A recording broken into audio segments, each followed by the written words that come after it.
అమరావతి పనులు వేగంగా పూర్తి చేసేయండి, లేకపోతే ఇబ్బందులు పడతారని నేను ఇంతకుముందే ప్రస్తావించాను.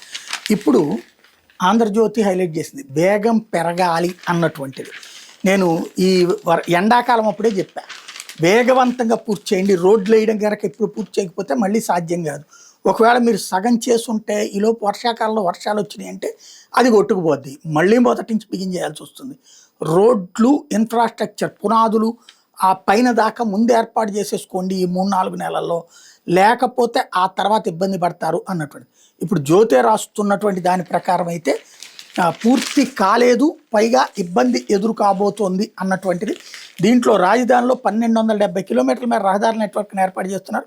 34 ప్రధాన ట్రంక్ రోడ్లు E1 నుంచి E16 వరకు ఈస్ట్ కారిడార్లు, N1 నుంచి N18 వరకు నార్త్ కారిడార్లు నిర్మిస్తున్నారు. ప్రధాన ఆర్టీరియల్, కలెక్టర్ రోడ్లు, ఇంటర్నల్ రోడ్ల పనులు చేస్తున్నారు.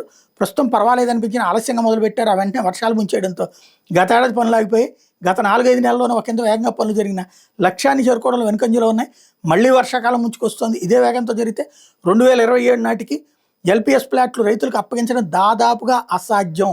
ఈ నేపథ్యంలో ప్రభుత్వం ప్రత్యేక చర్యలు చేపట్టాల్సిన అవసరం ఉంది. ఎల్పిజి ఎంతో ఇచ్చేశారు రైతులకు ప్లాట్లని, వీళ్ళే రాస్తారు, ఇవ్వలేదని మళ్ళీ వీళ్ళే రాస్తారు. ఇంకా అంటే 12 ఏళ్ళైనా ఇంకా ఇవ్వలేదు అన్నటువంటిది.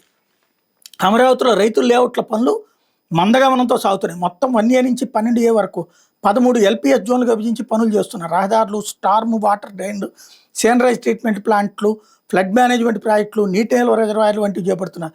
2027 మార్చి నాటికి లేఅవుట్ల పనులను పూర్తి చేస్తామని ప్రభుత్వం ప్రకటించింది. కానీ పనులు ఆ స్థాయిలో జరగడం లేదు. గడిచిన 2 ఏళ్లలో 10% పనులు మాత్రమే పూర్తయ్యాయి. వర్షాకాలం వస్తే మళ్ళీ పనులు చాలా వరకు ఆగిపోతాయి. రాజధాని రైతుల ప్రధాన సమస్యలు. రాజధాని కోసం భూములు త్యాగం చేసిన 29 గ్రామాల రైతులు ప్రస్తుతం పలు సాంకేతిక పరిపాలనపరమైన సమస్యలతో సతమతమవుతున్నారు. గతంలో కేటాయించిన వీధి పోర్టులు, ప్లాట్ల మార్పు విషయంలో అధికారులు సృష్టించిన నిబంధనల వల్ల రైతులు నిత్యం CRDA కార్యాలయం చుట్టూ తిరగాల్సి వస్తుంది. రైతులకు కేటాయించిన రిటర్నబుల్ ప్లాట్లపై బ్యాంకులు రుణాలు ఇవ్వడానికి ముందుకు రావడం లేదు. మౌలిక వస్తువులు పూర్తిగా అభివృద్ధి చెందకపోవడమే దీనికి ప్రధాన కారణమని బ్యాంకర్లు చెప్తున్నారు.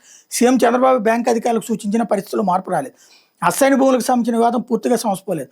పాత పట్టాల స్థానంలో అసైన్ పదాన్ని తొలగించి కొత్త పట్టాల పంపిణీ కార్యక్రమం పూర్తి కాలేదు.